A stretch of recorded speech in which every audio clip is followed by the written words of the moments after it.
Yet again, our governor has attempted to rule by fiat. Same as many of the other things that he's done in the last 18 months. Looking at history, nobody should be surprised. A reminder that he unilaterally gave the following orders by fiat. Stay at home and do not go outside, which we know is wrong. He closed parks. We know that's wrong. He closed golf courses. Wrong.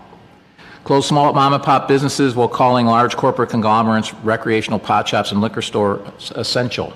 Wrong. And now he says that was because the federal government told him to do it, which is not true. He said that a family of 6 could drive to a boat ramp, but only 2 people could get on the boat. He said that originally when we opened back up, that 10 people could go into a restaurant and meet. No mask, no nothing. They could go meet in a group, as long as they didn't eat or drink.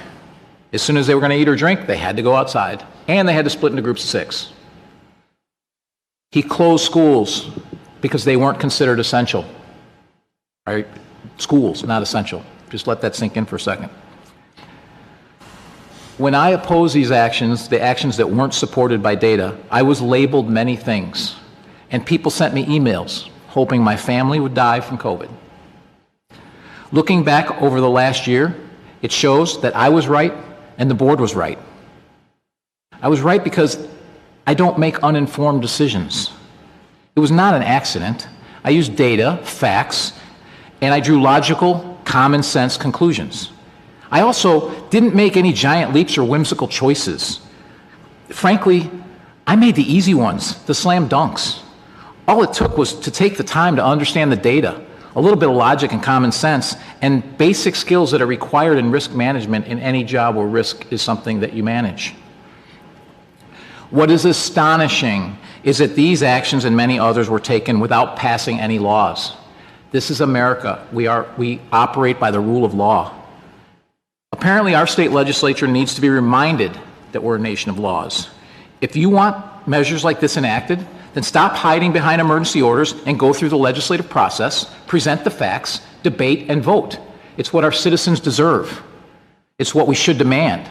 Get back to work, do your job, and stop a runaway executive that is acting like a monarch rather than an elected official. We were labeled as wanting to kill children a year ago because we wanted them to be in school. They were wrong. We found that kids could be in school because so many schools did it. The same people who attacked us now say, kids must be in school. You don't care about kids' education because you won't let us mask them. Those are the same people that were telling us we were trying to kill them by trying to get them in school, because we were wrong then too. So now by fiat, the governor is forcing mask wearing in schools. He said, and I quote, "Far too few school districts have chosen to follow the federal CDC prescriptions for keeping students and staff safe. I had hoped that a statewide mask requirement wouldn't be necessary, but it is." Dr. Ezike added, "There is an abundance of epidemiological evidence that supports community masking to reduce the spread of the virus." I just showed you the data. That's just factually not true. That's lying to the public. It's not true. If they have the data, then show us. Dr. Ezike, the governor, on your advice, is only masking children and only at school. That data showed it wasn't kids that was the issue. Why only at school? Why the continued attacks on our children? You stopped the school year short, causing students to lose 2 months of learning and the season of spring sports. You led the effort to conduct learning experiments of independent studies, Zoom classes, and what we now call hybrid learning. Some students thrived in that environment, but most did not. Many were left behind. For an entire year, you took away many of our children's activities. We have done all of this to our children for a disease with a case mortality rate for children that is nearly 0. The entire narrative for the last month has been the Delta variant and how horribly children are affected in driving the case rates up, which I just showed you is not true. There is 0 evidence to support masking our children in school, particularly when there are no other mandates for any other age group, when every other age group has a higher case rate, sometimes 12 times higher, and hospitalization rates up to 40 times higher. We are forcing children to wear masks for the safety of unvaccinated adults and the peace of mind for other adults who fear our children because they've been told time and again that they should fear our children because of COVID. We've made our children the bad guys for a disease that doesn't impact them. That's wrong.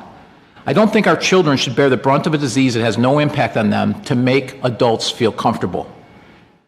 Many children have stuffed animals to give them comfort. We need to stop using our children as comfort toys for our adults. They are human beings and have rights, and their parents should be allowed to make the decisions that are best for their own children. Adults should be protecting them, not the other way around, and should be doing everything possible to let them have normal lives. Thank you very much. With that, I will call the vote on this resolution.